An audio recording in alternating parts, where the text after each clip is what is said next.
shoveling in the Tirchah. So that's a different restriction on Shabbos. We cannot do something with the Tirchah. Tirchah, it's like I don't want to say bother, but a person is getting tired, like too much work. So let's see. When considering whether a Jew may shovel the snow on Shabbos, another issue must be taken into account. Activities involve Tirchah, extra bother or strain. Okay, that's the word I was looking for. The strain, extra bother or strain. That's Tirchah.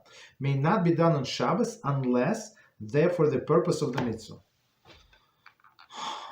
So on Shabbos, we're not allowed to strain ourselves. I'm not sure what happened.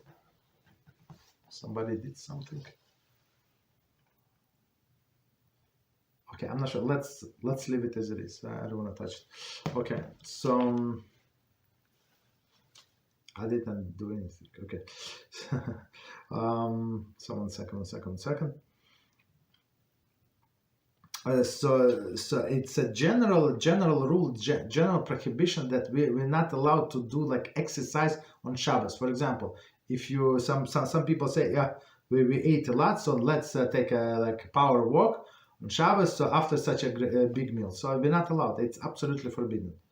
It's like this person in some sense being Michal Shabbos. But if weather nice and you wanna walk with your family.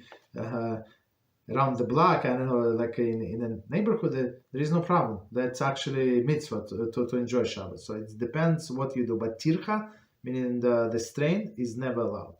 Unless, as we said, it's for a mitzvah, whatever mitzvah is. Okay, continue.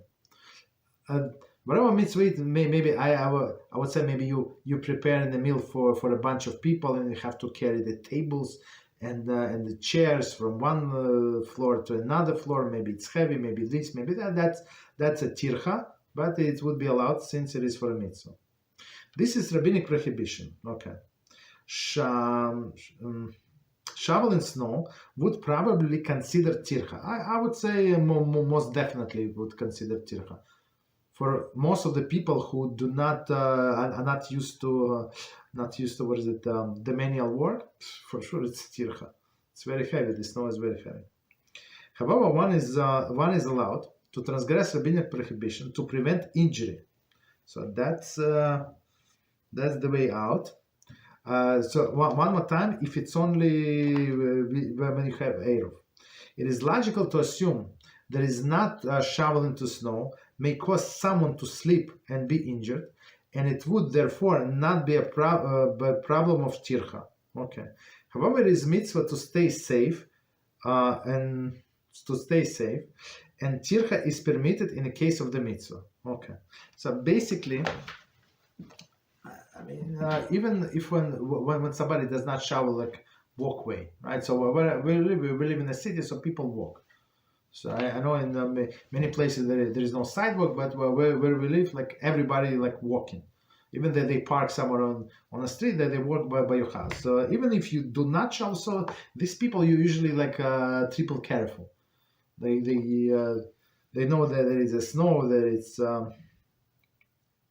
icy and stuff like that, so they would be careful. So I think there is no problem, unless you know that your neighbor next door neighbor is a very old man and he's going to go to shul no matter what. So maybe for him like it would be allowed, but otherwise don't do it. The same way poskim write that one may chop ice on Shabbos, a rabbinic prohibition, since one could slip on ice and be injured. But I'm not sure why would people do that. Okay. All right. So continue. Any questions on what we said so far?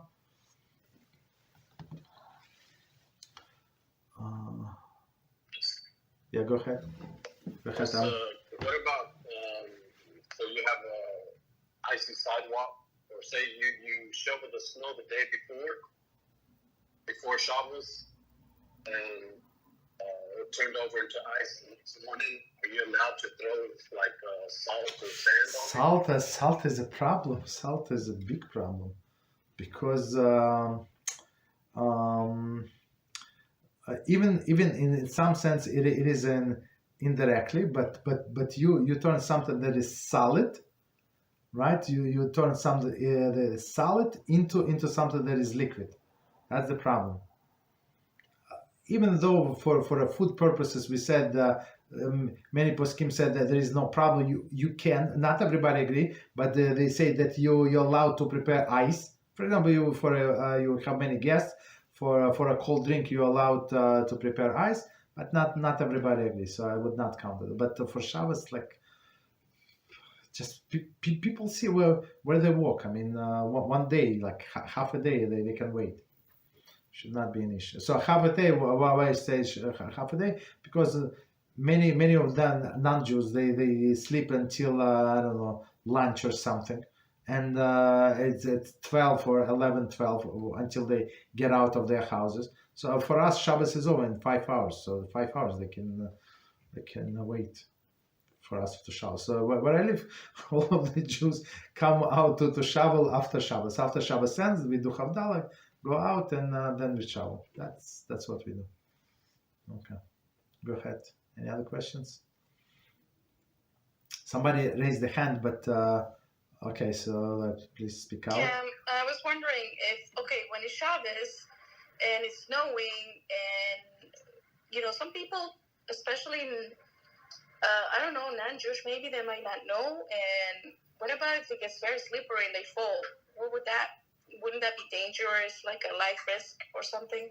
No, we said if it's a life risk and plus there is an eruv, yes, we said if needed you can shop, you can shop, but if there is no eruv, like you see where I live, like some people, some houses are owned by like elderly people. They would not walk. So with these people, they would not shovel for a week. Like everybody knows, I walk past this house. I'm just being extra careful. Or some not good neighbors, they never shovel, or shovel when it's I don't know, when it's almost no snow. You understand? So of course we're trying to be extra nice to our non-Jewish neighbors, but I'm not going to desecrate Shabbos because of them, and they have to be careful. That's it. So if there is an eruv and you want to do it, and you think there is a real danger, do it. If there is no danger, no real danger, don't do it. That's the thing. As I said, I never shovel. I mean, but look, they have to wait like 5 hours, 6 hours, and it's done. Like after Shabbos, I'm first out with my shovel and clean, and sometimes my neighbor clean, like a little path. Okay, thank you. So he's he's a Muslim actually. We have very good relationships, Baruch Hashem. So when he's not there, I would take his cans. When I sweep a little on his side. He sweeps. When he sweeps on my side. So I mean that's what neighbors do. So they actually very, very respectful. Very nice. Okay. Any other questions before we continue? I apologize about this background. I'm not sure what's going on, but okay. Okay, then continue. So one more time, if there is an eruv and it's needed, no problem, go ahead. But needed meaning for if it's slippery and it's dangerous, so you know that somebody might walk. But usually people who are afraid of walking, they stay home, right? They don't walk outside.